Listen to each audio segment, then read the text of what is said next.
Ok, bueno, son las 11:30 pasadas en Argentina, 9:30 en Perú.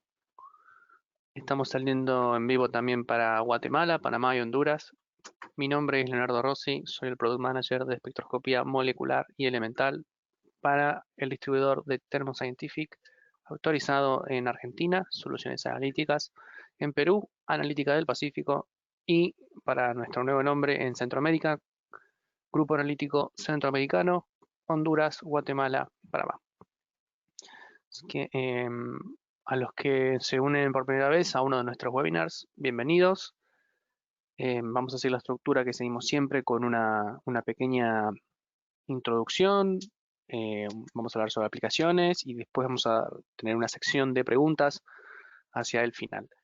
Em, les quiero pedir disculpas, estoy un poquito engripado, así que si me escuchan toser, no se asusten. Em, Me acompañan hoy Darren Tolstrap y Taylor Graham de Thermo Scientific. Y bueno, el tema del webinar de hoy es un tema muy interesante. Es el primer webinar que hacemos sobre este tema. Y como dice el título, vamos a hablar de espectrometría de cociente isotópico, en particular para autenticación de alimentos. ¿Sí? Em, entonces, permítanme brevemente presentarnos. Como ya les mencioné, como me habrán escuchado, me recordarán de otros webinars. Mi nombre es Leonardo Rossi, soy químico, soy el Product Manager para todo lo que es espectroscopía molecular y espectroscopía elemental.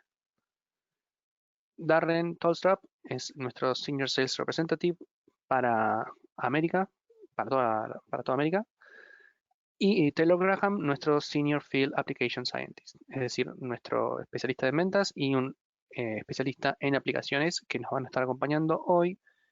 En la sección final de preguntas seguramente hablaremos, digamos, ustedes me van a hacer las preguntas a mí y yo voy a traducírselas a ellos y les responderemos entre los tres. Bien, entonces, como os mencioné antes, esta es la forma que vamos a estar organizando el webinar de hoy. Vamos a ver una pequeña introducción a este tema tan interesante y tan específico de espectrometría de masa de cociente isotópico. Vamos a mostrar brevemente el portfolio de soluciones de Thermo Scientific y hablaremos un poco de aplicaciones en general y en particular nos vamos a enfocar en lo que es alimentos y luego tendremos una sección de preguntas al final. Ok. Em, Les recuerdo que las preguntas las pueden ir escribiendo, em, van a ir apareciendo, yo las voy chequeando permanentemente. Si una cosa que no dije, si alguno tiene algún problema con la conexión o el audio no se escucha bien, generalmente si recargan la plataforma, es decir, salen y vuelven a entrar al webinar, eso soluciona la mayoría de los problemas de conexión, ¿no? Los problemas de mi tos, lamentablemente, no los soluciona. Quizás entonces en su vida personal o en su vida profesional se hayan preguntado de dónde viene la comida que comemos, la bebida que tomamos, o incluso qué es lo que está contaminando el aire que respiramos, ¿no? Em, bueno, estas preguntas en general son de naturaleza forense y hay una gran variedad de técnicas que podemos utilizar que nos permiten obtener datos para poder responderlas. Todos los materiales tienen una composición química única que es como una huella dactilar, como una huella digital. Y esto puede utilizarse, obviamente, para identificarlas. La cuestión es cómo hago para medir esa huella en un laboratorio. ¿Cómo distinguimos, por ejemplo, entonces el alcohol producido a partir de la planta de agave del producido a partir de granos, de cereales? ¿Cómo puedo hacer para saber si el azúcar que está en la miel, que uso como endulzante para mi té, para mi preparación, realmente viene de miel de abejas o está cortado, adulterado con jarabe de maíz? Bueno, la variación en la abundancia relativa de lo que se llama isótopos estables, que componen los compuestos que están en cada uno de estos materiales, es lo que nos provee una huella isotópica, una huella digital, que podemos usar para responder estas preguntas. Y obviamente lo que vamos a usar es un espectrómetro de masa de cociente isotópico para poder medir esta huella digital, estos isótopos. Ahora bien, ¿qué es un isótopo? Quizás ustedes lo recuerden de un curso introductorio de química, si son, digamos, si son más de la parte de alimentos o de biología, quizás no recuerden tanto o no estén tan familiarizados. Cuando uno ve la tabla periódica, em, ¿sí? Toda la materia está compuesta por átomos y esos átomos podemos identificar distintos elementos, ¿sí? Cada átomo va a estar compuesto de protones, neutrones y electrones. Protones positivos, neutrones neutros en carga eléctrica y electrones negativos. En el caso particular del carbono, que les estoy mostrando acá, ¿sí? Tenemos tres posibilidades en la naturaleza, ¿sí? Donde podemos encontrar que los átomos de carbono tienen 6 protones y 6 neutrones, y eso forma el carbono 12, 6 protones y 7 neutrones, o 6 protones y 8 neutrones, ¿sí? Todos estos átomos, estas partículas son de carbono, porque lo que da la identidad, si bien la identidad química va a ser el número de protones, pero puede tener un número variable de neutrones. En particular, el carbono 12 y el carbono 13 son lo que se llama isótopos estables, es decir, cada uno de estos distintos átomos de carbono son los isótopos del elemento carbono. Carbono 12 y carbono 13 estables, y el carbono 14, que quizás lo hayan escuchado, se utiliza para datación porque es radioactivo, es decir, se descompone con el tiempo, ¿sí? Em, el enfoque de todo lo que es espectrometría de masa de cociente isotópico es generalmente en lo que es isótopos estables, y esta charla se va a enfocar en isótopos estables, si bien hay otras técnicas para isótopos no estables o radiactivos. Bien, en particular vamos a estar hablando isótopos estables en aplicaciones gaseosas en esta charla, que son las más difundidas, digamos, la aplicación más difundida, eh, y vamos a estar hablando de estos 5 elementos en particular. Reitero, no son los únicos elementos que se pueden medir, no son los únicos que es interesante medir el cociente isotópico, pero para no extendernos tanto y vamos a enfocarnos en hidrógeno, carbono, nitrógeno, oxígeno y azufre. Y lo que pueden ver en este gráfico son las proporciones relativas entre los isótopos estables de estos elementos. Quizás recuerden cuando ven la tabla periódica que la masa atómica de, por ejemplo, el carbono no es exactamente 12, ¿sí? Y eso tiene que ver con que la masa que vemos, que creo que es algo así como 12,01, redondeándolo, ¿no? Es un promedio ponderado de los isótopos de masa 12 AMU y 13 AMU, ¿sí? Y 14. Lo mismo pasa con el oxígeno, lo mismo con el azufre.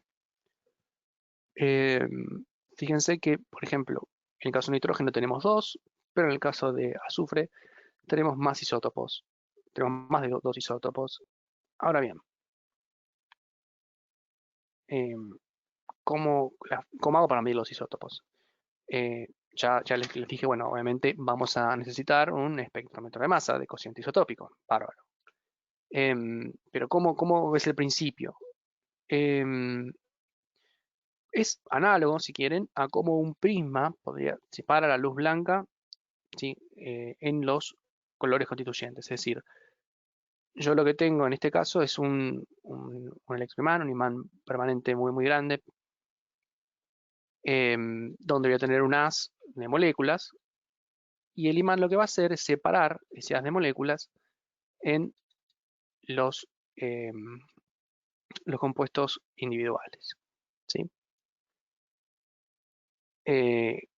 Más precisamente, lo que haremos es transformar nuestra materia, nuestro compuesto, por ejemplo, en dióxido de carbono, y luego separar ese haz de moléculas que son ionizadas por una fuente de ionización que está en la entrada del espectrómetro, y luego digamos, son separadas por el imán y luego medidas por el detector, que en este caso son copas de Faraday.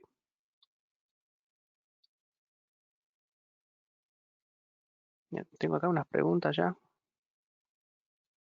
Ajá, ok.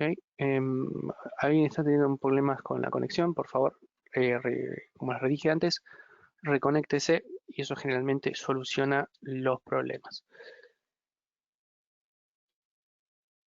Bien, sigamos.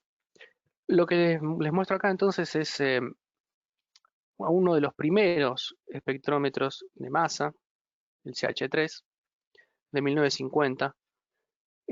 Termo tiene una gran tradición en lo que es espectrometría de masa de cociente isotópico. Y actualmente en Bremen, Alemania, donde está el Centro de Investigación y Desarrollo, es donde antiguamente se encontraba la fábrica MAT, que fue uno de los pioneros en la década de 50. Entonces, este que les muestro aquí a la izquierda es el primer espectrómetro de cociente isotópico. A la derecha pueden ver el MAT 250 de la década del 70, que fue el primero en tener una computadora incluida. Fíjense, eh, bueno, lo vamos a ver más adelante, pero el tamaño de estos instrumentos era realmente muy voluminoso, muy grande.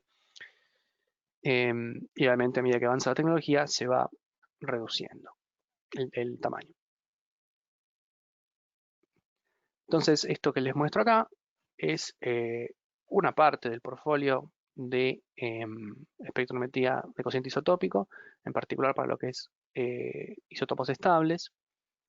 La evolución de estos 70 años de historia que tiene Termo con la espectroscopía de cociente isotópico y la innovación, ¿sí? En particular, el equipo, el instrumento en el cual yo me voy a enfocar en la charla de hoy es el Delta 5, que está acá en el medio, que es el más compacto, pero también tenemos el MAT 253 Plus y el MAT Ultra, ¿sí? El 253 a la izquierda, que es el heredero del 250 que habían visto antes, y el Ultra, que es el instrumento de ultra alta resolución que pueden ver a la derecha.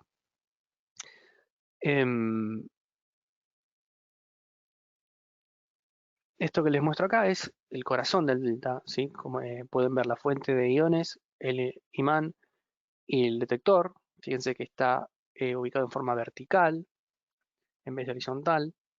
Em, y voy a enfocarme en el delta porque es el espectrómetro de cociente isotópico más vendido. Hay más de 3.000 instrumentos delta desde la primera generación hasta la quinta, que es esta, instalados en todo el mundo. Del Delta 5 hay más de 1.600 instalados. Y la razón de esto es que es un equipo muy robusto, muy flexible, pero a la vez es muy sensible. Entonces nos permite tener un instrumento que es tanto de rutina como para investigación, como para cosas avanzadas. ¿Sí? Voy a mostrarles un poquito más sobre esta flexibilidad y vamos a hablar, recuerden, específicamente del Delta, pero casi todos los accesorios que yo voy a mostrar ahora también funcionan en los otros equipos.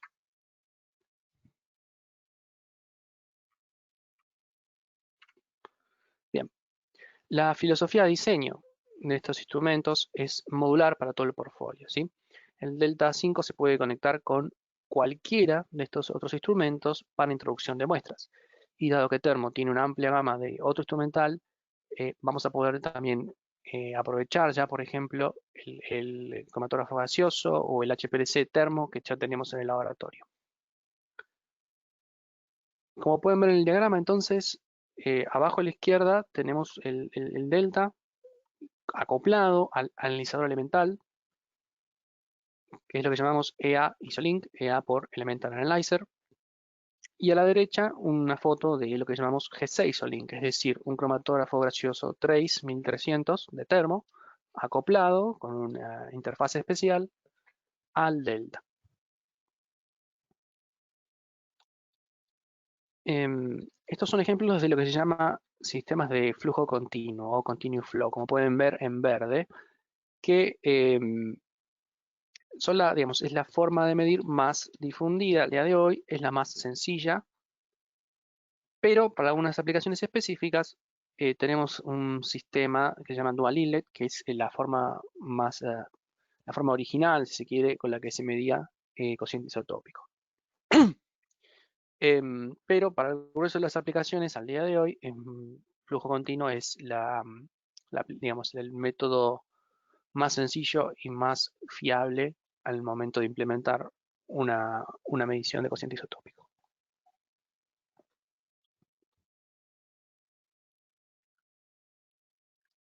Entonces, este es un pequeño diagrama de los accesorios más comunes, como les dije, de flujo continuo.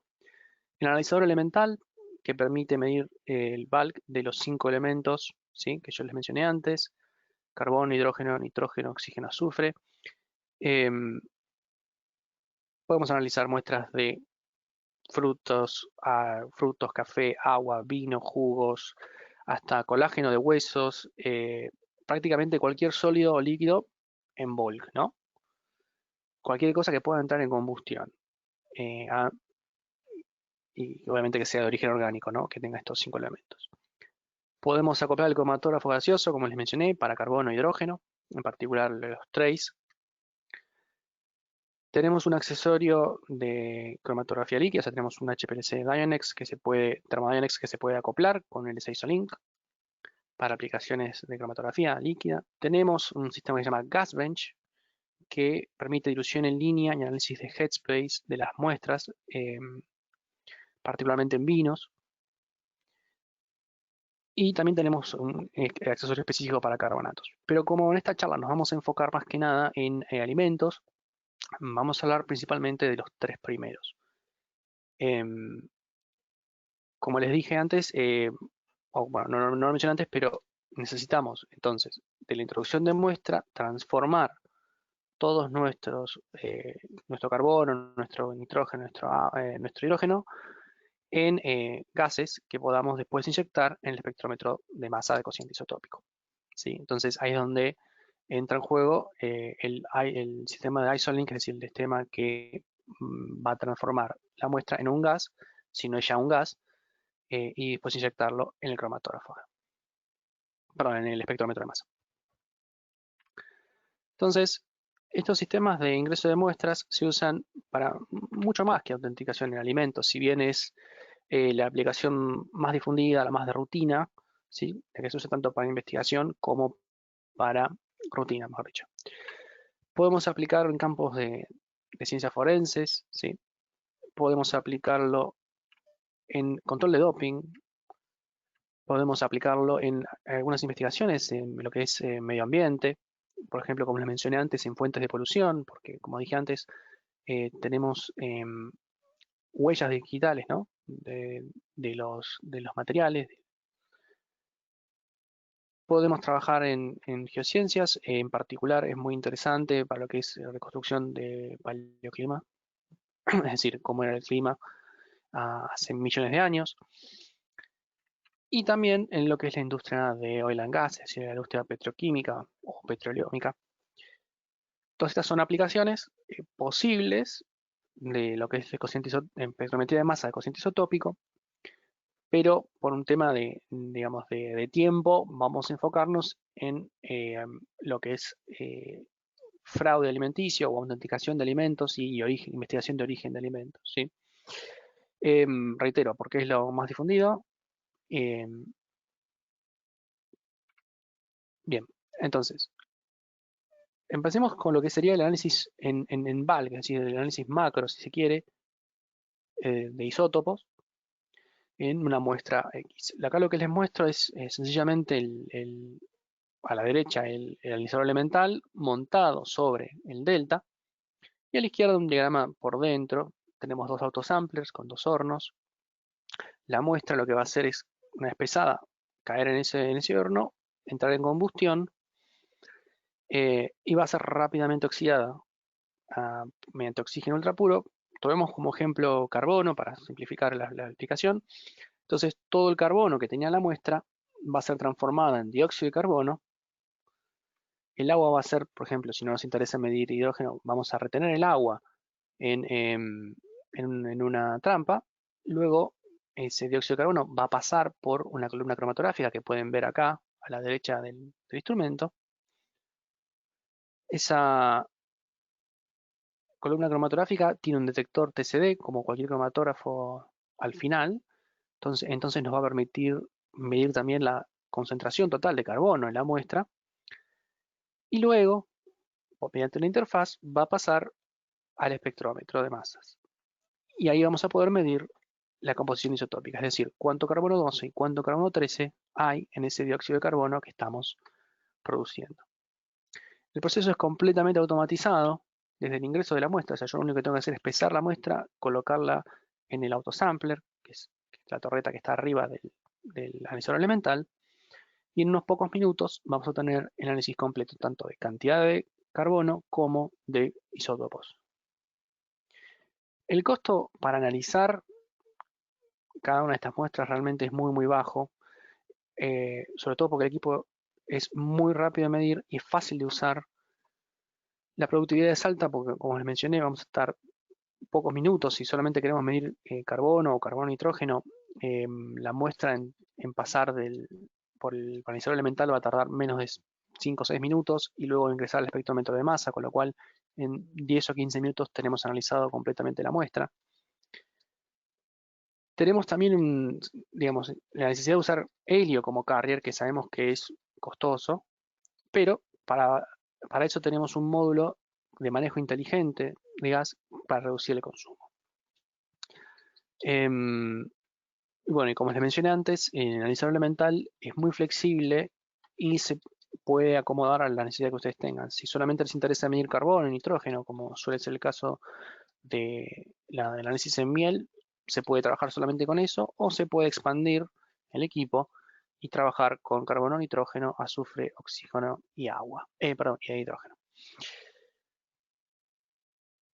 Entonces, algo que les quiero comentar, no quiero marearlos, pero es importante que veamos esta diapositiva. O sea, es importante que entendamos qué medimos y cómo lo reportamos. En espectroscopía de cociente isotópico vamos a utilizar lo que se llama delta notation, es decir, una notación relativa a un estándar. El cociente R, que pueden ver ahí, es simplemente el cociente entre el valor del isótopo pesado al más ligero. En el caso de carbono, carbono 13 a carbono 12, oxígeno 18, oxígeno 16. ¿Sí? El valor delta para una muestra va a ser luego el cociente entre los isótopos estables de la muestra que estamos midiendo, relativa a un estándar que tiene un cociente isotópico que ya conocemos, un estándar de referencia. Entonces, lo calculamos como se ve en esta ecuación de acá abajo, en la segunda ecuación, ¿sí? R es el cociente de isótopos de la muestra, R del estándar que ya es conocido por nosotros, menos 1 por 1000. Entonces, esto nos va a dar un valor por 1000, no es un por ciento, es por 1000. Y la razón por la cual se usa esto es porque medir un cociente absoluto es mucho más difícil y este método permite obtener mejor precisión y es mucho más reproducible. Entonces, todos los valores que vamos a estar hablando van a ser deltas, vamos a estar hablando de deltas, relativos a un estándar de referencia conocido. ¿Sí? No los quiero marear, pero me parece que es importante que habláramos de esto. Alguna persona está teniendo, nuevamente veo que hay algunos porque tienen problemas con la conexión.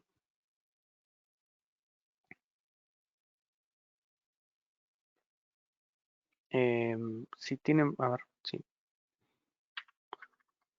No, bueno, reitero, si tienen problemas con la conexión, por favor, salgan y vuelvan a entrar al webinar y eso generalmente soluciona los problemas de conexión. Bien. Entonces, pasando ya a la parte de aplicaciones, ¿sí? Al día de hoy la espectroscopía de cociente isotópico está muy difundida, específicamente lo que es el campo de autenticación de elementos, identificación de fraudes. Muchas veces tiene implicaciones legales, es decir, si yo estoy vendiendo un producto y ese producto tiene un rótulo y dice que viene de tal lugar o que tiene tal composición, eh, digamos, los organismos de control necesitan una herramienta para poder verificar eso, ¿no? Entonces, lo que les pueden ver acá es una tabla que resume varios de los métodos estándar, ¿sí? Métodos oficiales reconocidos por distintas organizaciones, en particular para alimentos, ¿no? Pero hay para otros sistemas, otras aplicaciones, en particular de la AOAC, que es, por ejemplo, para lo que es miel y para lo que es vainillina, que vamos a hablar sobre eso.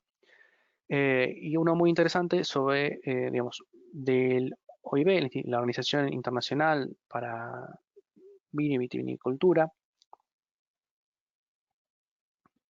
Y fíjense que cada uno de estos sistemas, cada una de estas regulaciones tiene un cociente isotópico, en particular, digamos, de interés particular, ¿no?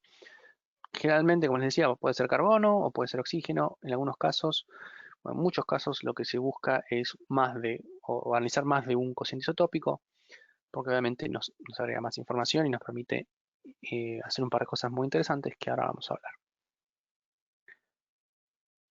Pasando a aplicaciones propiamente dichos, arranquemos con una relativamente sencilla, ¿sí? Em, este vegetal, este tomate, este producto que yo voy y compro, ¿es realmente orgánico o no? Bueno, los isótopos de nitrógeno, perdón, son muy útiles para identificar, por ejemplo, indicar la posición en una cadena trófica, si una planta es de origen marino, si hay terrestre, digamos, esa materia vegetal es de origen marino o terrestre, y en particular para prácticas agrícolas. ¿Por qué? Porque un fertilizante orgánico puede tener una gama muy amplia de cociente isotópico para nitrógeno 15-14, o sea, para nitrógeno. Mientras tanto que uno sintético va a tener un rango muy acotado y estos van a ser distintos entre sí. Fíjense en este gráfico, ¿sí?, que estamos viendo acá. Lo que tenemos agrupado son valores de cociente de nitrógeno para fertilizantes orgánicos versus fertilizantes sintéticos. Entonces, si el alimento que yo analizo, si el vegetal que yo analizo, la fruta que yo analizo, cae dentro de la banda gris, el gráfico, ¿sí?, cae en esta zona, es muy probable que el origen de ese alimento no sea realmente orgánico, sino que haya sido o que haya tenido algún tipo de fertilización sintética. Como decía antes, si yo puedo medir más cosas, mayor cantidad de parámetros, va a ser mejor eh, mi medición. Y generalmente lo que hacemos es combinar más de un cociente isotópico. Por ejemplo, en el caso de carbono, ¿sí?, ¿qué nos puede decir el carbono 13? Los cocientes isotópicos de cada elemento en la muestra varían como función de los procesos metabólicos, ¿sí? Eh, digamos, metabólicos y bioquímicos y geoquímicos en los que participan. Por ejemplo, diferentes plantas utilizan distintas rutas metabólicas durante la fotosíntesis, lo que hace que varíe el cociente isotópico que tenemos, ¿sí? Hay tres rutas principales, lo que se llama C3, C4 y lo que se llama CAM, ¿sí? En esta diapositiva que les muestro podemos, digamos, brevemente resumido, la mayoría de lo que es frutas, vegetales y granos, particularmente en zonas frías, a mayor latitud, generalmente utilizan lo que se llama ruta C3. Y eso tiene un cociente isotópico, un delta particular. En cambio, plantas como el maíz, como el azúcar de caña, usan la ruta C4 y eso da un delta en torno a -10 per mil. Y las plantas que utilizan la otra ruta, la ruta de CAM, como puede ser la planta de vainilla, el ananá o piña, según como le digan, o incluso el ágave, va a tener otro valor. Entonces, yo lo que puedo hacer es usar esta información para identificar si hay alteración o no en algunos de los productos.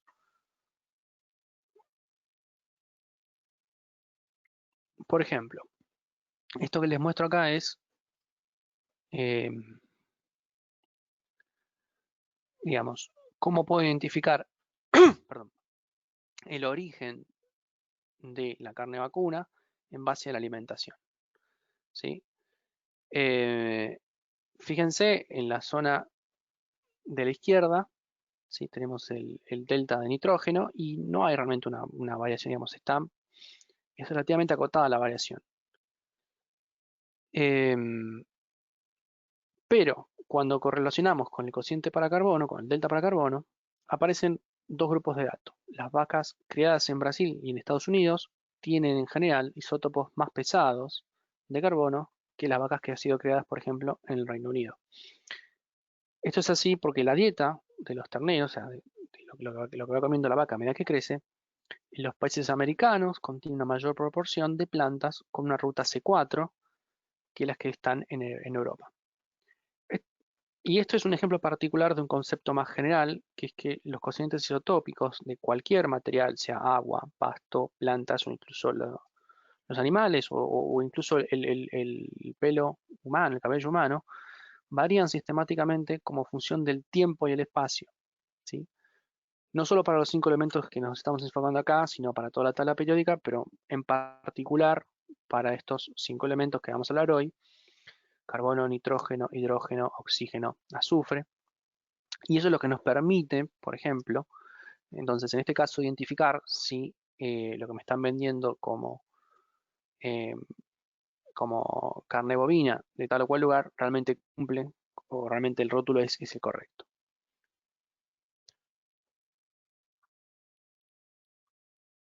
Bien, entonces podemos armar y o modelar, podemos cuantificar en un mapa cómo son estas variaciones isotópicas y podemos armar lo que se llama un isoscape en inglés, o sea, isoscape viene de isotope landscape, digamos, sería un panorama de isótopos, ¿no? Este es un ejemplo particular para carbono y nitrógeno en lo que es biomasa, es decir, en particular hojas. En Brasil, tomado de un paper reciente del 2019, estos isoscapes para distintos isótopos pueden utilizarse tanto para autentificar un alimento como identificar también digamos, la restricción en la geografía y el origen del mismo, ¿sí? Bueno, acá a la izquierda está lo de Brasil. Hay para distintos isótopos, para distintos elementos y para distintos, obviamente, regiones del mundo, distintos isoscapes. Em, Este es otro ejemplo, en particular para oxígeno e hidrógeno, tomado del mismo paper. Fíjense, los isótopos de estos elementos son fraccionados en el agua debido al ciclo de evaporación, transpiración, condensación, etc. Y esto varía para distintas latitudes, obviamente. Y a su vez, esto da lugar a distintas huellas regionales, como hablábamos antes. Estas se transfieren entonces al material biológico y cuando éste crece, piensen por ejemplo en el caso de un árbol que va creciendo a lo largo de varios años, digamos, ese material biológico retiene esa huella. Los isótopos pueden fraccionarse también en función de la temperatura, obviamente, y esto es en particular para el oxígeno, y se puede utilizar, por ejemplo, para lo que es, como mencioné antes, para reconstrucciones paleoclimáticas. Ahora bien, como dije, el foco de la charla iba a ser en alimentos, porque bueno, me pareció que era, o nos pareció que era algo más fácil de entender, fácil de, digamos, de identificarse, ¿no? Entonces, este ejemplo que les muestro acá es cómo podemos utilizar una medición de cociente isotópico para identificar el origen en un producto, en particular café. Si ustedes son como yo, y creo que sí, la cafeína es fundamental para nuestro día, sobre todo cuando uno tiene que estudiar para un final en la facultad, en la universidad. Pero bueno,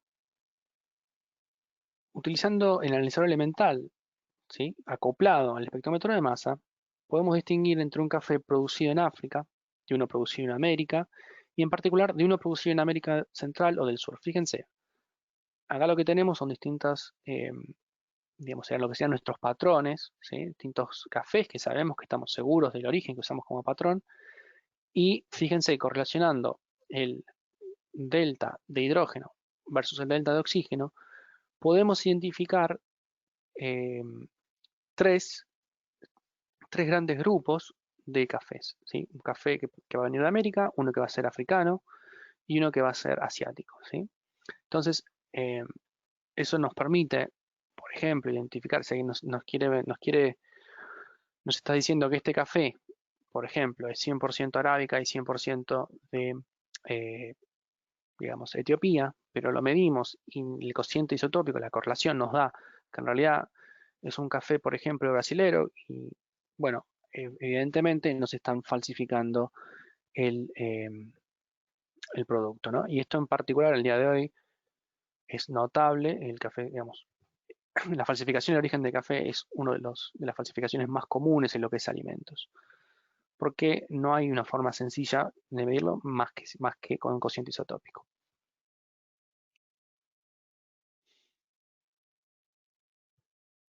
Ahora bien, esto que yo les mencioné es medición a partir del BALC, es decir, yo en el caso del café usaría un poco del café molido y lo pasaría por analizador elemental. En algunos casos, la la falsificación puede ser más sofisticada y por lo tanto va a ser más difícil de detectarla. Muchos compuestos que son importantes para la industria alimenticia, para la industria de las bebidas o incluso para la cosmética, podemos analizarlos por un GC masa, ¿no? Esto ustedes ya lo conocen. Pero entonces lo que podemos hacer es aprovechar la modularidad, aprovechar el Trace 1300 de Termo, acoplarlo al espectrómetro de cociente isotópico y medir, por ejemplo, el cociente isotópico en cada uno de los compuestos individuales, es decir, los compuestos que yo voy a separar de mi muestra. Por ejemplo, si yo quiero analizar aceites esenciales, ¿sí? Bien, todo lo que sea compuestos aromáticos y volátiles, ¿sí? Pueden ser extraídos de la materia prima, podemos aislarlos. La materia prima puede ser una fruta, puede ser una especia, puede ser un vegetal. eh, y luego lo que hacemos o lo que vamos a hacer es concentrarlo y purificarlo, ¿sí? Finalmente, digamos, para finalmente tener la extracción, la, la concentración del producto terminado. Em, pero lo que podemos hacer es directamente el extracto, el aceite, colocarlo en un cromatógrafo gaseoso, separarlo en cada uno de los compuestos como mencioné antes y analizar compuesto por compuesto. El ejemplo más típico de esto es la vainilla. La vainilla, o digamos el extracto de vainilla, se obtiene de una planta, de la Vanilla planifolia, que es una planta de origen tropical. Es un producto con alto valor agregado y es un saborizante muy importante en la industria alimenticia, pero también en la de perfumería, ¿sí? Es un resultado de un proceso productivo bastante intenso, o sea, bastante complicado, porque solo crece en algunas zonas del planeta. Los precios para un producto de calidad, digamos, producto premium, son muy altos y obviamente pueden variar de repente si hay una mala cosecha o hubo alguna dificultad eh, con la plantación. Todo esto hace que sea muy lucrativo falsificar este producto. Eh, me voy a enfocar en el caso de la vainilla porque es lo más difundido, pero aplica a casi cualquier otro fraude para uno de estos compuestos de alto valor agregado. Eh, entonces, fíjense acá, lo que pueden ver es un cromatograma típico para el extracto de la vainilla. Fíjense el componente principal, que es la vainillina. La vainillina se puede sintetizar eh, a nivel, digamos, a nivel laboratorio. Hay regulaciones, obviamente, para autenticar la materia prima, pero el uso de técnicas isotópicas ayuda todavía más, ¿sí? Entonces, fíjense, la molécula de vainillina que pueden ver acá es una molécula pequeña, relativamente sencilla y no es difícil de sintetizar. Mm, Como decía antes, el producto natural, el producto premium obtenido de la agricultura puede tener un precio digamos, la chaucha vainilla pura, que puede oscilar entre 1.200 a 4.000 dólares por kilo, según el origen, según si es un año de poca o mucha cosecha, según la demanda. Mientras que si yo obtengo, digamos, la vainillina, que es el producto principal aromático del extracto de vainilla, lo obtengo a partir de un proceso petroquímico o a partir de la industria de papel, el precio va a ser aproximadamente del orden de 15 dólares por kilogramo. Fíjense que es una diferencia abismal. Entonces, como decía antes, falsificar un extracto de vainilla premium es, es muy lucrativo.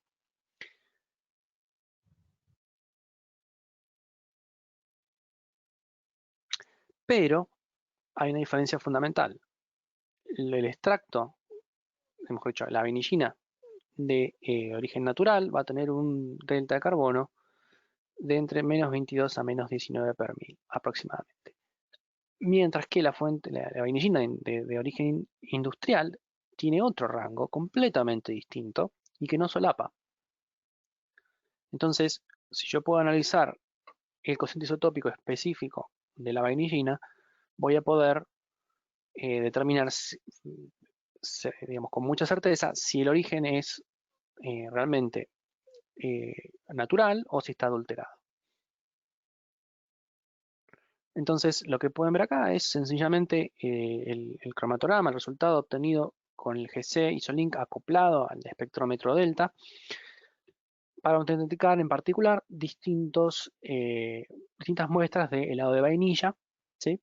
Entonces, fíjense que tenemos, digamos, tanto el cromatograma como los valores de delta, y todos estos valores de delta corresponden a una fuente de vainilla natural, ¿sí? Como decía antes, estos ensayos son son muy rápidos y nos dan muchísima certeza respecto del origen del alimento.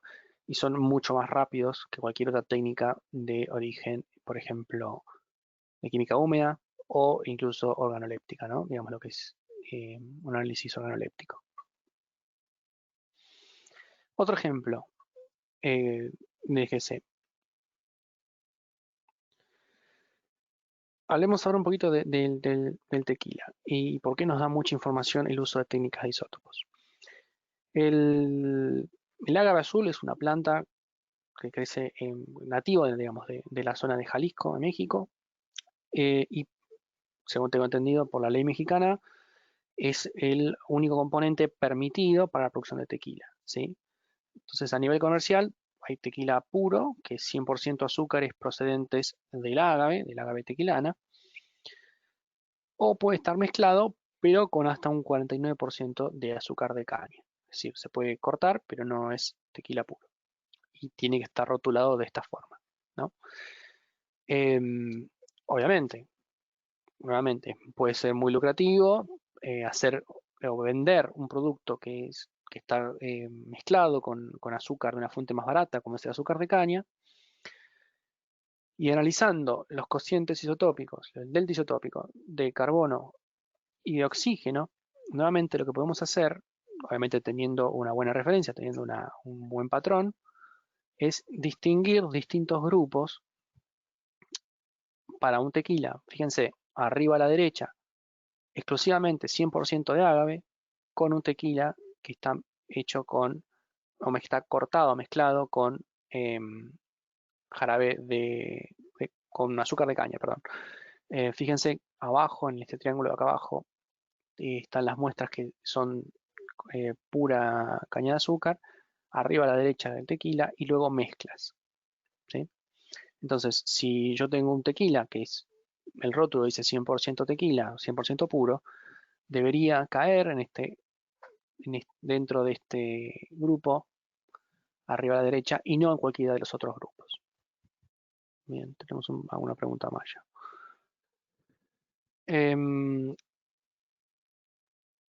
Como mencioné antes, hay métodos oficiales para lo que es análisis de vino. En este ejemplo, lo que les muestro acá sencillamente es utilizando otro accesorio, utilizando el gas bench. Podemos medir el delta para oxígeno a través del Headspace y podemos identificar si hay o no adulteración, digamos, si está rebajado con agua ese vino. Normalmente el vino no puede tener ningún agregado, o sea, el mosto que se obtiene de la uva tiene que fermentar y uno no puede ni diluirlo ni concentrarlo, digamos, para ser llamado vino, ¿no? Entonces, con este accesorio y con esta medición podemos identificar si hubo o no adición de agua.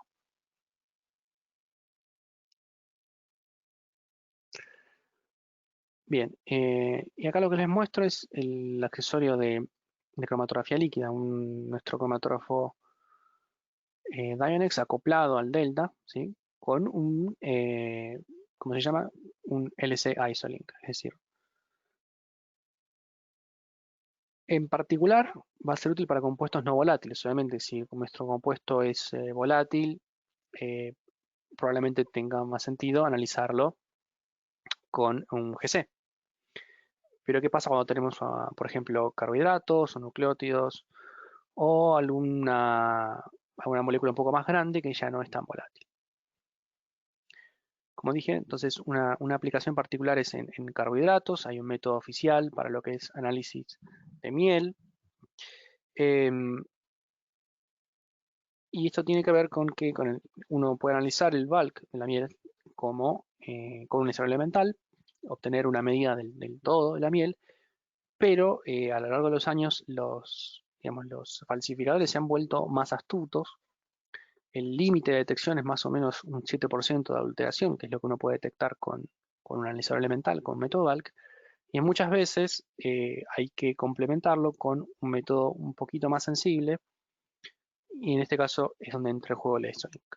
Es decir, combinando el HPLC con el espectrómetro de masa, yo lo que voy a hacer es nuevamente medir el cociente delta de carbono para cada uno de los elementos por separado, en vez de todo, en vez del bulk. ¿Cómo funciona rápidamente? Yo voy a inyectar la muestra y a diferencia de otros métodos que utilizan solvente orgánico, vamos a utilizar agua. Nuestro solvente de corrida va a ser agua ultra pura. Luego va a haber un agente oxidante, o sea, luego de la separación va a haber un agente oxidante con un catalizador y eso va a transformar todos los azúcares o todo lo que tenga carbono en dióxido de carbono. Ese dióxido de carbono va a pasar por una columna donde se seca. Entonces lo único que ingresa al espectrómetro de masa es el dióxido de carbono que salió, que se produjo por cada uno de los compuestos que yo separé con el HPLC.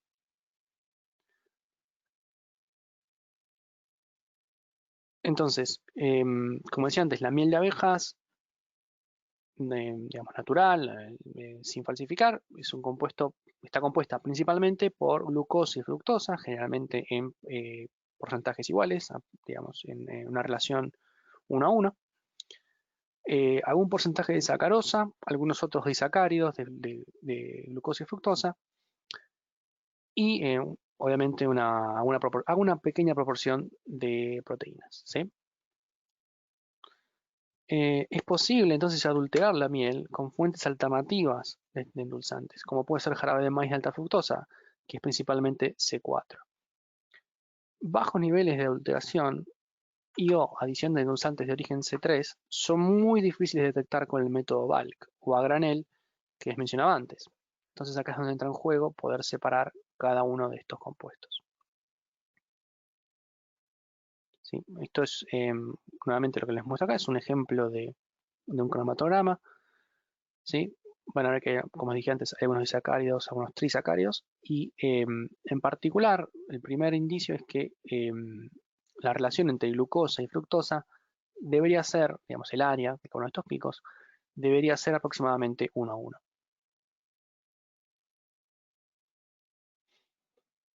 Entonces, utilizando el LC Isolink, analizamos la muestra, analizamos el cociente isotópico de cada compuesto, y obtenemos una medición mucho más sensible, ¿sí? Fíjense, en esta tabla que les muestro acá, para distintas muestras de miel, los valores de carbono de glucosa y de fructosa, y fíjense el área, ¿no? Fíjense, primero de todo, la relación entre el área de los picos, que más o menos tiene que ser el orden de 1. Y fíjense que incluso, por ejemplo, el último caso que está aproximadamente es 0,65, no es tan distinta, pero hay una, digamos, el valor de glucosa da bien, pero el valor de fructosa es lo que nos está indicando que hay un problema, que hay una adulteración, ¿sí? Y en el caso del anteúltimo, en el caso de la miel D, si bien los parámetros de carbono dan dentro, digamos, del valor estándar, el valor que uno esperaría, el área que hay entre fructosa y glucosa no es el correcto y evidencia que hay una adulteración. Nuevamente, si yo analizo a granel, si yo tomo la miel como un todo y la deposito en el aislante elemental, voy a obtener un valor de carbono, de delta de carbono,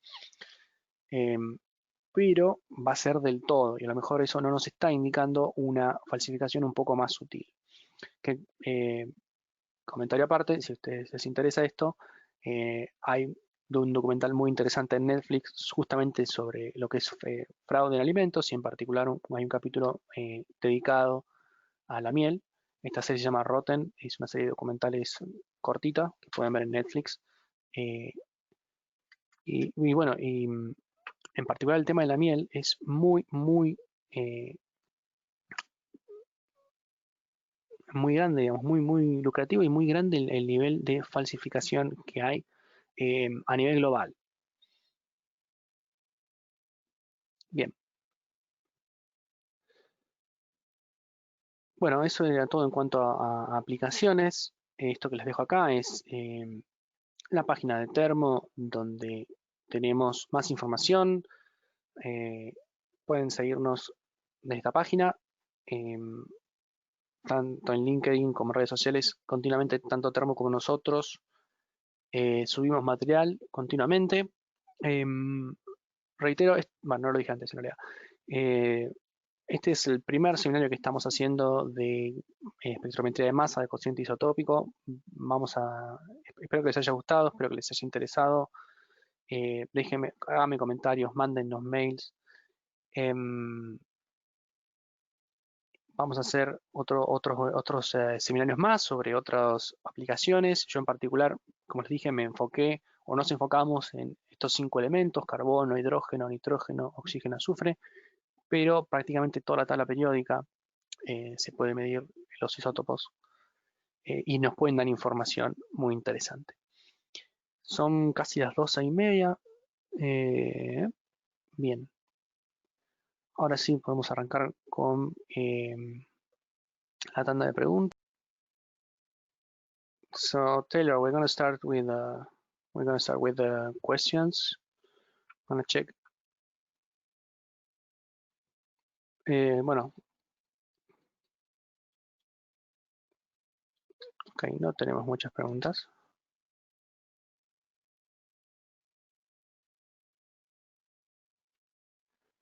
Eduardo, no, tritio no se puede medir. No se mide de esta forma. Se puede medir de otra forma, pero no suele medirse tritio. Ok, sigan escribiéndonos. Taylor, can you hear me? I can, yeah, very nice, nicely done. Yeah. Okay, great. Sorry, I had you muted. So Taylor, do you want to maybe someone's asking about the actual difference between continuous flow and dual inlet systems? Do you want to maybe you know more about this? Do you want to talk a little bit about the differences? Por favor, si indíquenos si lo pueden escuchar bien a Taylor, si no, yo obviamente voy a traducir la pregunta al español, la respuesta de Taylor al español, pero por favor, díganos si lo pueden escuchar. So Taylor, go ahead. I will translate after you finish the explanation. Okay, I will try and go slowly. So typically the dual inlet is the classical way of introducing your sample and standard gas into the mass spectrometer. Ok, so el método dual inlet es lo que se usaba clásicamente para introducir la muestra en el espectrómetro de masa de cociente isotópico. You need to prepare your sample in offline in the stereotypical glasswork lattice in a chemistry lab preparation device, and then put this in a glass ampule and connect it to the mass spectrometer. Y lo que requiere es preparar la muestra aparte, digamos, uno tiene que aislar su muestra en una ampolla de gas y esa ampolla es la que uno después va a inyectar en el espectrómetro de masa. Eso requiere más trabajo.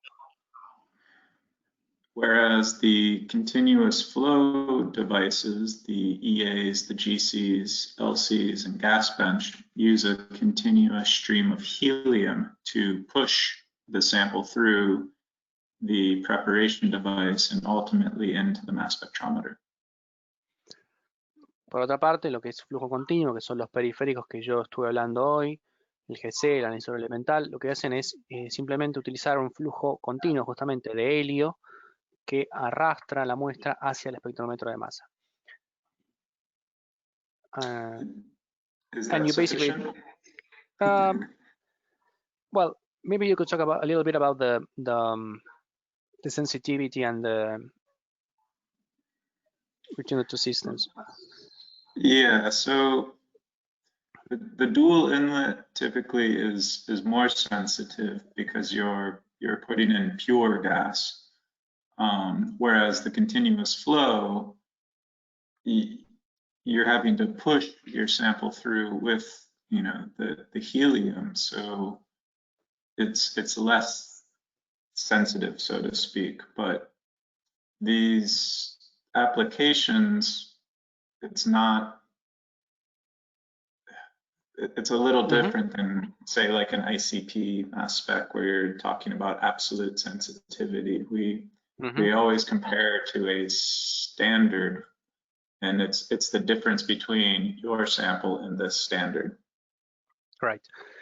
Entonces, para resumirlo un poco, el sistema dual inlet, uno está introduciendo gas puro, es más sensible en general, digamos, si bien uno no es una sensibilidad absoluta como uno hablaría en otros sistemas, en un ICP masa, por ejemplo. Ventaja de dual inlet, más sensible. Desventaja, mayor tiempo de preparación de muestras, mayor consumo, digamos, mucho más tiempo. Ventaja del continuous flow, uno puede poner la muestra en bulk, como vimos en el anisor elemental. La sensibilidad que pierde digamos, la resolución que pierde no es realmente dramática el cambio. Por eso, al día de hoy, casi todos los sistemas que se instalan, salvo algunas aplicaciones muy específicas, utilizan flujo continuo. Maybe I should also say that to give you an idea, that the amount, say, that we would run on an elemental analyzer, maybe we're talking 200 to 400 micrograms of a standard. Whereas on a GC, it's maybe we're injecting 1 microliter of maybe a FID mix that might be 20 nanograms per microliter of carbon or compound. If that helps people understand the amounts that we're putting in. They're still very tiny, but... O sea, digamos, la cantidad de masa que cada uno de los compuestos que estamos inyectando realmente son muy bajas, son más bajas en el caso del dual inlet y para mayor sensibilidad. O sea, la relación es cuánta masa tengo que inyectar para obtener una respuesta, en el caso de dual inlet es mayor. Ok, so this one's for me. So the difference between the 253 and the delta. So, Eduardo, el delta obviamente es más compacto, no tiene tan buena resolución y tanta sensibilidad como tiene un 253. El MAT, obviamente, el 253 es mucho más sensible. Y está pensado para unas aplicaciones particular que el Delta no. El Delta, digamos, es un instrumento que se originó, digamos, como para el trabajo de rutina, el sector de rutina, de análisis de rutina de miel o de otras muestras, digamos, de alimentos fundamentalmente, pero que con el paso de los tiempos y las distintas generaciones del instrumento, realmente la sensibilidad es muy, muy buena. Si bien el MAT 253 sigue siendo lo mejor y el Ultra más todavía. Ok. Okay. Taylor, I never heard about these ones, but do you think you could couple one of these to an ICP-MS, like do a split stream thing? You could do that. Do you think you could do that? I've seen a couple of. No, I mean, Not really. I guess you would need the LC ISOLink preparation device, but I think you need almost 100% of what you're putting into that LC to make it to our system. Mm-hmm. So I've never seen this before. It's not to say it can't be done, but I can't imagine an easy way to do this. Uh-huh. Ok, Edgardo, no, la verdad es que no, este tipo de espectrómetro de cociente isotópico que mide carbono, hidrógeno, nitrógeno, oxígeno, azufre, acoplado a un ICP masa, no, nunca lo hemos visto. Taylor, que ha trabajado mucho, digamos, en el campo con los clientes, no lo ha visto nunca, yo tampoco. Sí sé que se puede hacer, por ejemplo, tenemos un espectrómetro de cociente isotópico específico para helio. Lo que se puede hacer es digamos, uno tiene un material que tiene helio retenido, como pueden ser algunas aplicaciones en geología. Se puede partir la roca con un láser y mandar parte de la muestra a un ICP masa y en simultáneo a un detector de helio. Es muy raro, es una aplicación súper específica, pero más allá de eso, generalmente no. Los ICP masas también pueden medir cociente isotópico, como decía, para otros elementos de la tabla periódica que no hablé hoy. Eso queda para otra charla.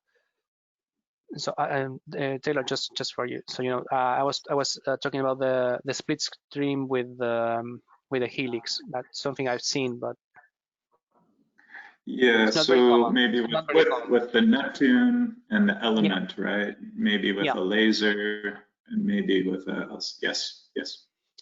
Okay, so Taylor, could you give us a pointer? This is a question from Ivan. Minimum quantities you could analyze. So what's in your experience the minimum sample weight you could use, like for the EA and the... Right. So typically you can go down quite low, and there are some papers that are coming out with the in the off-the-shelf fashion. It's usually micromolar concentrations of, let's just say, carbon, for instance. But there are people that have modified their EAs and their GCs to get down into the pico and nanomolar concentrations. So there's ways to do it, but these are modifications that are done after the installation, and we demonstrate these systems with the typical specifications. But it is possible, but typically, as a rule of thumb, the less sample you put in, the worse your precision and standard deviation become. Right. So, Iván, obviamente, por un lado, cuanto menos muestra pongas, probablemente tu desviación estándar, tu sensibilidad no va a ser peor. Así, digamos, en condiciones normales, uno, por ejemplo, con inyección elemental, uno pone el orden de miligramos, 50 miligramos, 100 miligramos, eso es suficiente. Concentraciones, digamos, hablamos en concentraciones, uno vamos a estar hablando de milimolar o micromolar. Pero lo que decía Taylor es que en algunos casos ha visto gente que, digamos, modifica o optimiza el sistema como para trabajar en concentraciones de nanomolar o por debajo, incluso picomolar. Si tenés muestra, si tenés 10 gramos de muestra, te va a sobrar, definitivamente. Si tenés 1 miligramo de muestra, que puede ser, bueno, estás un poco, digamos, el delta lo va a medir, el MAT 253 lo va a poder medir. Trata de, digamos, dentro de lo posible, no ir por debajo de eso, pero puede funcionar igual.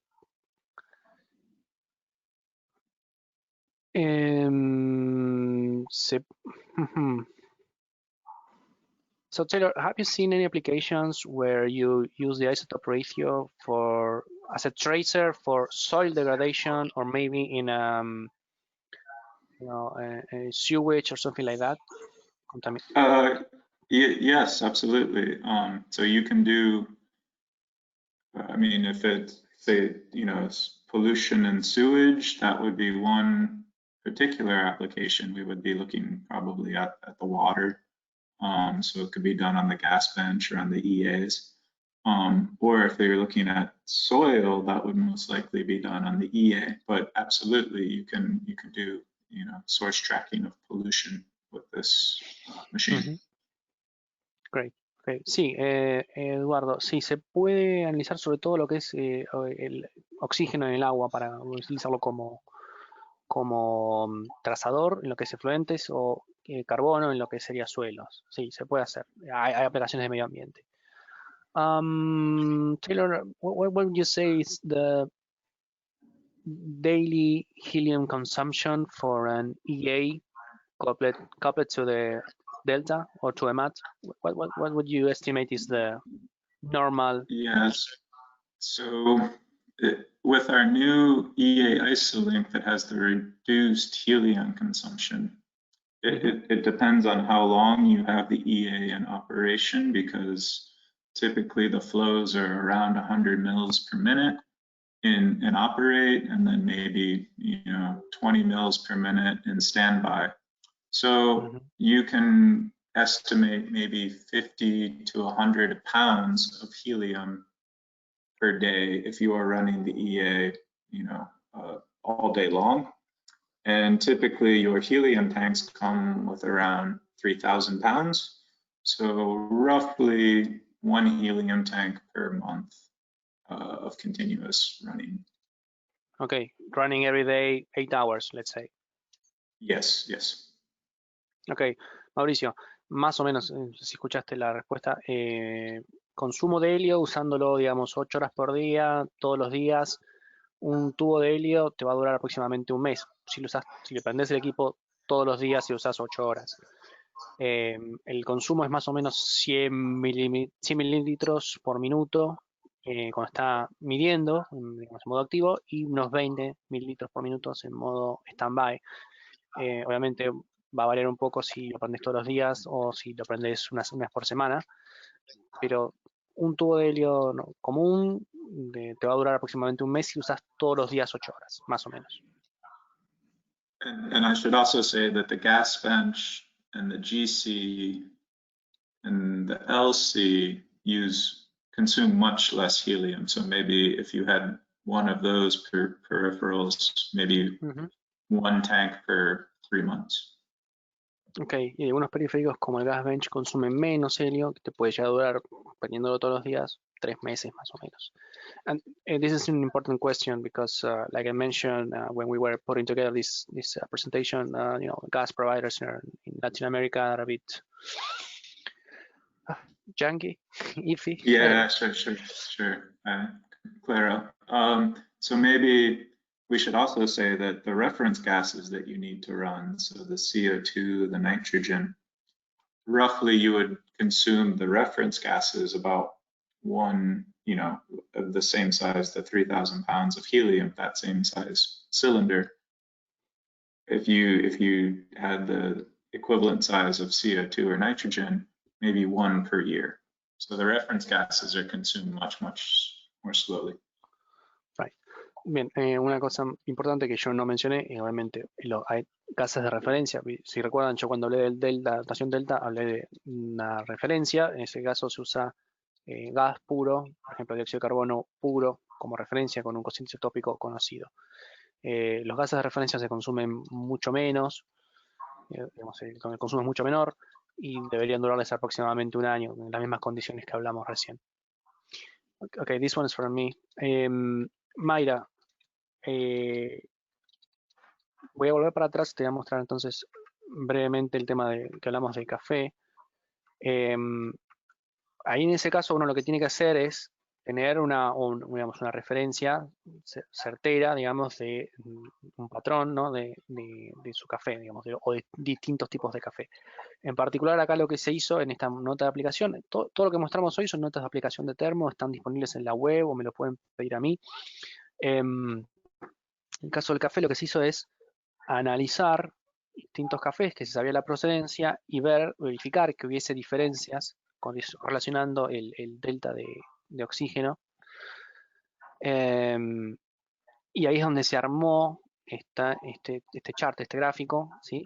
Entonces, sabiendo que esto existe, uno lo que puede hacer es tomar una muestra incógnita, ¿sí? Y ver dónde cae dentro del chart respecto del valor, o digamos, respecto del rótulo, respecto del origen informado. Esa es la idea.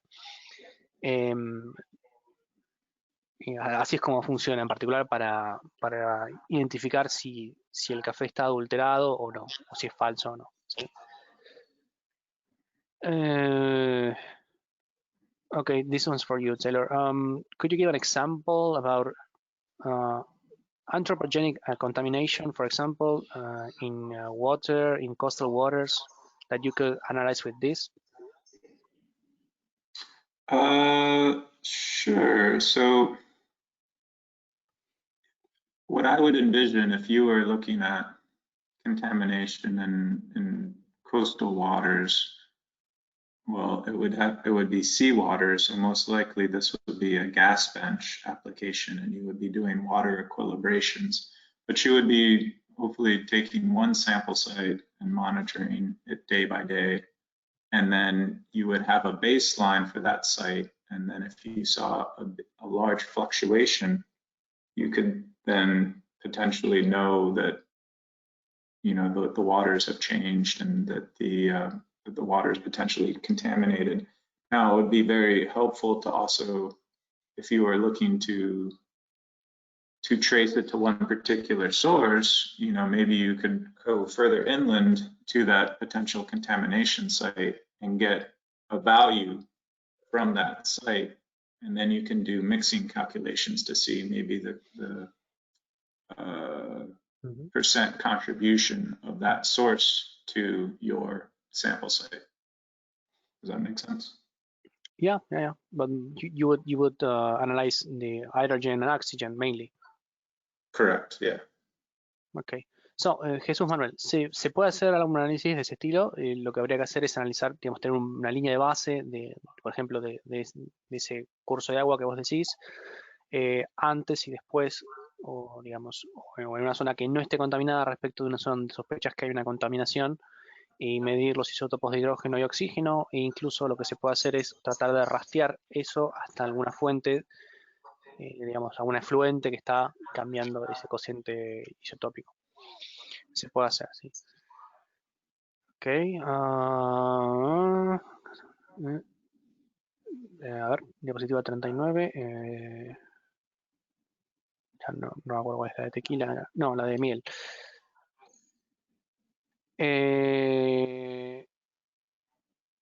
Iván, sí, lo que se hace es, digamos, además de medir cociente isotópico, cuando del cromatograma lo que se mide es medir el área debajo de cada uno de estos picos.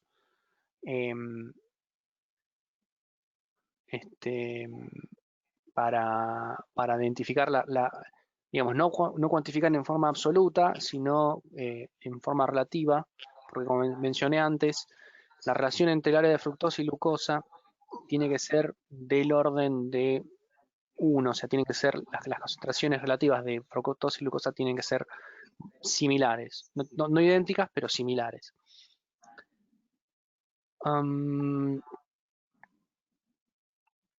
Okay. So, Taylor, thinking about repetitivity and when you have to measure dirty samples, let's say something like a fruit juice or maybe saline water, something like a kind of a mud or something like that. Any tips about how to measure that and how to get better repeatability with the samples when they are not as clean as, for example, Right, Clara. So it's a difficult question because there's a different answer for each peripheral, but typically, like, let's take for instance a very water that's saline or water that's very organic rich and looks like tea or coffee.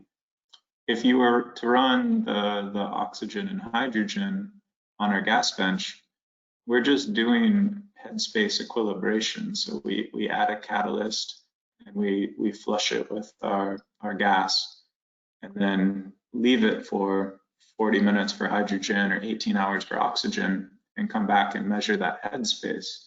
So really the cleanup is not necessary because you're not injecting the dirty water into the mass spec, right? Right, and in the case of measuring the bulk, it wouldn't matter because you are combusting everything. Correct, yeah, so there, you just combust it, you remove the ash from the reactor, and then you're good to go. The biggest contaminants are actually water, but we have in many of your slides this water removal device. So so we're trying to take out the water which interferes in our mass spec. Yep. Ok, so Mauricio, yo pensé que apuntabas al analizador elemental. En el caso de medir bulk no hay problema porque todo lo que esté ahí se va a entrar en combustión. Y en el caso de hacer headspace, que es lo que vos me pusiste después, el tema del gas bench, no hay tanto problema porque vos lo que haces es equilibrar y medir el headspace. La principal contaminación que puede haber ahí es agua que venga de otro lado, me dice Taylor, como has escuchado. Entonces no hay tanto problema. Quizás al medir, quizás si uno quiere separarlo con un LC, el LC, bueno, uno tiene que ser un poco más cuidadoso, pero con el gas bench y con el analizador elemental no habría problema. No, here's an interesting question. How about an oil spillage? Do you think you could use the isotopes to trace, like for example, where that oil came or something like that? I'm sorry, what was the compound we're trying to analyze now? Like for oil, like let's say there's a big blob of oil, like somewhere in a water body, and you would like to kind of trace it back.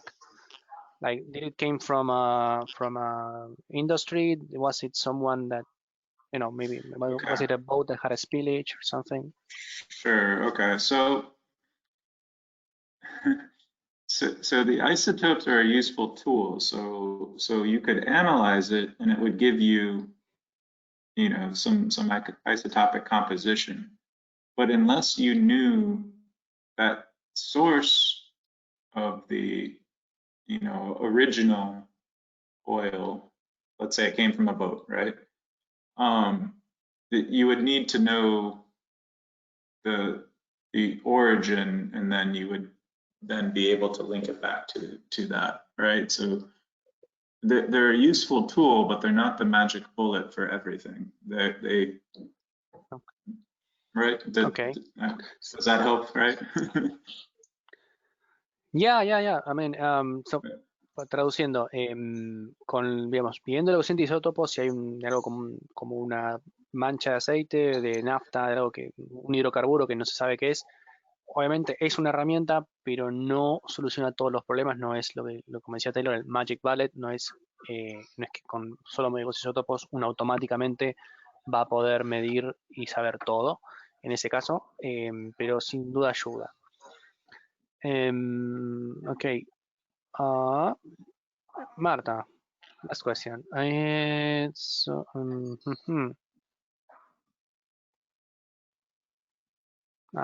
No sé esta pregunta. So, Taylor, here's a question about the official methods.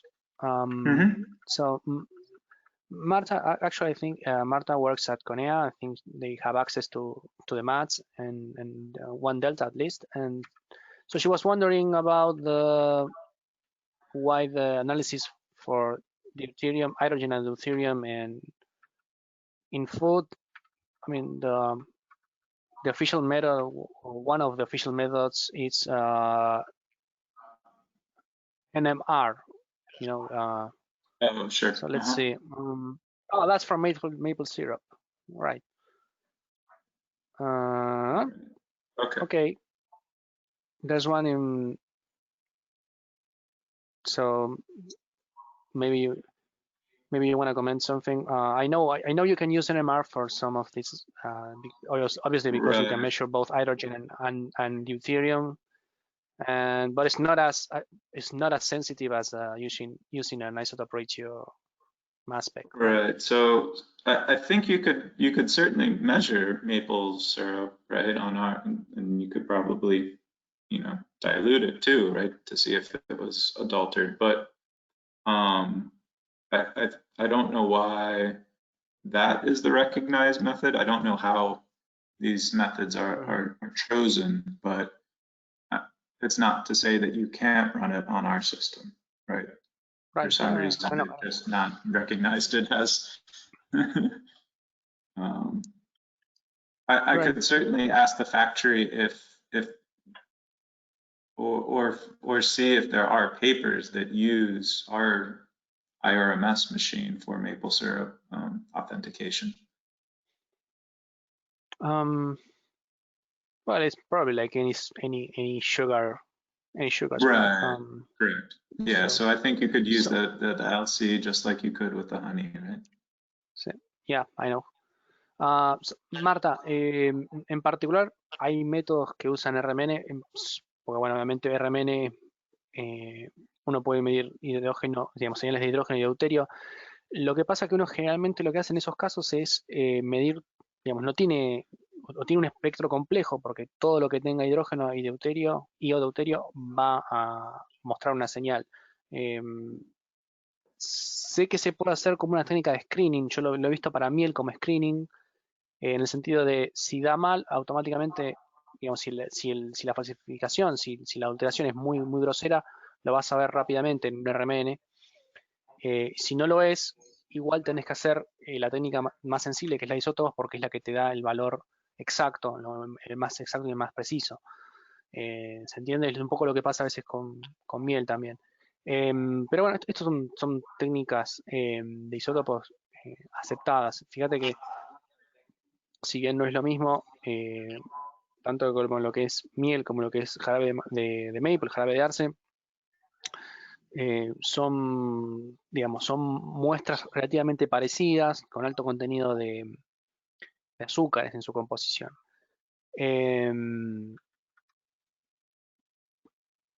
Reitero, también he visto para miel técnicas de screening, de falsificación, pero digamos, si bien miden un cociente isotópico, pues están mintiendo deuterio e hidrógeno, no son tan exactas ni tan precisas como un método por analizador elemental acoplado a espectrómetro de masa.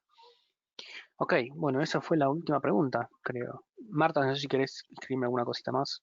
Si no, podés mandarme, vos tenés mi mail. Ya hemos hablado en otras oportunidades. Reitero, bueno, síganos en redes sociales, síganos en LinkedIn. Vamos a estar haciendo más otros seminarios más sobre cociente isotópico. Gracias por estar acá.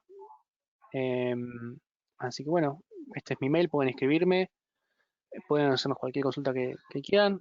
Muchas gracias por su atención y nos vemos en el próximo webinar. Hasta luego. Okay, so Taylor, I'm gonna end the webinar and I'm gonna speak to you. So I'll send you an email. Yeah. Perfect. Bye bye.